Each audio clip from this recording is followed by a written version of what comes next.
my will. I offer you my life, I surrender.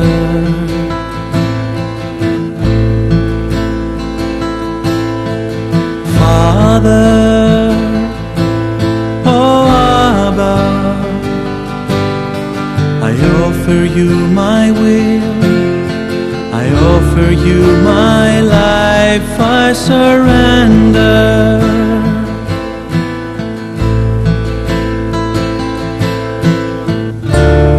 Righteous Father, if it is within your will, make me worthy so that you may use me fully.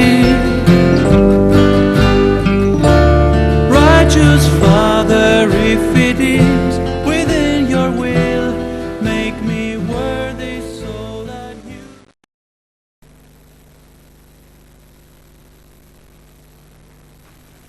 Hello, I am Vassula. I'm back to you on the fourth subject today, and I have here with me these nice people who came from Germany to do these programs, driving all the way from Germany. I'm in my house in Rome, and these programs are being done in my house. Today's subject is on the Holy Spirit. I want to remind you only that True Life in God, that means the message is called True Life in God, that has been given to me now for 13 years, has been chosen by God himself, the title. But True Life in God is like a school.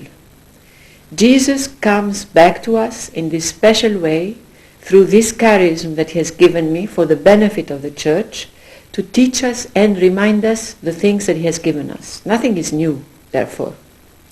But he reminds them to us in such a way that, first of all, it's a delightful language that attracts the people, and he knows how to touch our hearts, Jesus. So the subjects are various subjects, and I would add quickly, it is not just the subjects, but it is also a call to conversion, a powerful call to conversion. But we will speak this in the other subjects that I'm going to take later on. Now, why the Holy Spirit today? Because it's an important subject that we find in True Life in God, and in fact, I think we have the most pages written about the Holy Spirit, the action of the Holy Spirit, the gifts of the Holy Spirit, etc. Because people are not very well acquainted with the Holy Spirit. And in fact, I remember once a person came who was a Catholic and practicing his religion, therefore going often to church, so one would have thought that this person would know better, but he came to me and asked me, Vassula, the Holy Spirit, is it a he or is it an it, or a dove? So we're talking about the three divine people, therefore it's a person. The Holy Spirit is a person. It's the third divine person of the Trinity. And in the messages of True Life in God, we have also passages from the Holy Spirit which have been dictated to me, especially in the latest volumes. Because the subject of the Holy Spirit is not an easy subject.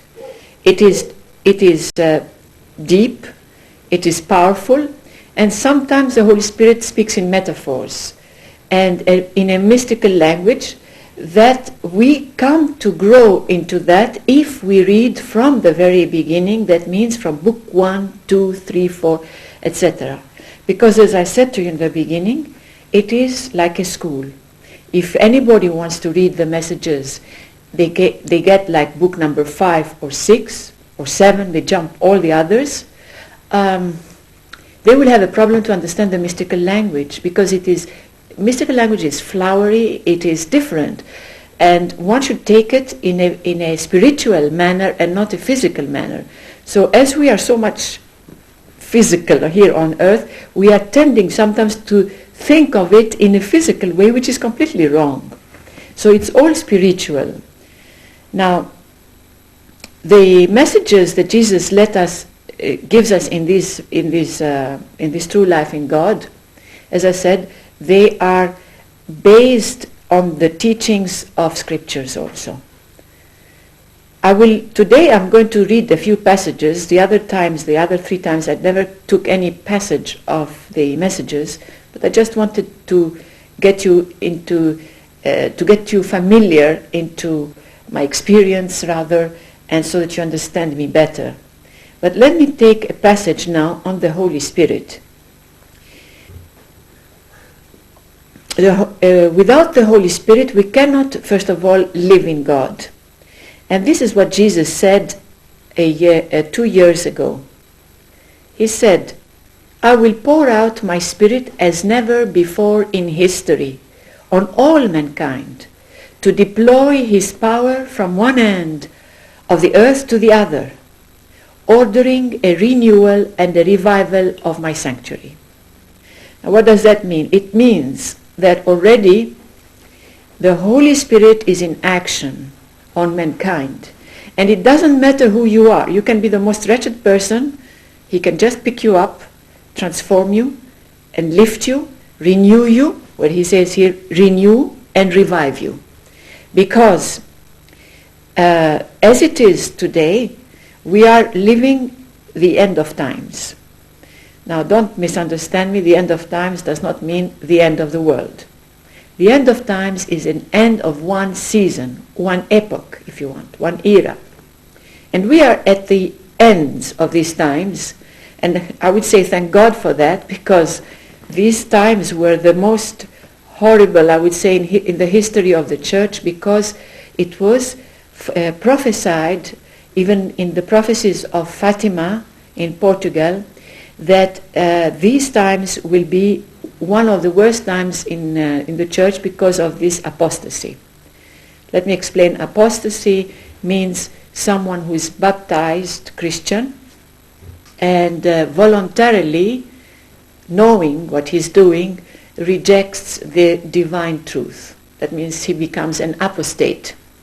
It's not a person who is an atheist from the beginning, not baptized, that is an apostate. It's a Christian who fell off the grace of God and rejects God, denies God, and doesn't want to accept the love of God. That's an apostate. So today our generation is living in one of the worst apostasies of the church of the times, of these times. I would say church. When I say church, it means you and I are church people, therefore we represent the church too. So our generation is the worst of the times of this apostasy. Now, I remember one German priest had asked me, well, in the history of the church there were always apostasies. Yes, but this one is a different one, because this one is a generalized apostasy. It has spread like cancer in a body. It's all over. So, because of this, God intervenes. And it's not just the true life in God. There are other apparitions of our Blessed Mother appearing left and right, teaching people all over again the catechism, if you want, and how to live holy. Of course, in the meantime, there's also false ones that come out, false prophets. Because Satan is like this. When God is intervening and trying to do good, then Satan comes to confuse the people.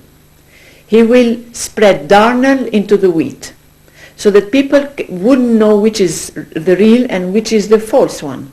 But this is a question of discernment. Now, if people who do not have discernment, they can fall very badly into something that is not from God, but from the person himself. But in the end, as Jesus said, you can tell the true from the false from their fruits. That means if there's good fruit, if you feel that you have progressed in your spiritual life through the message, that your love has augmented for God, that you have really gone back to the sacraments of the church, a transformation from within you, fervency and a fire which is coming from the Holy Spirit, fire of love for God, then know that this is good and it is from God, the messages. Now, and a healing, I would say a healing from within too, could be a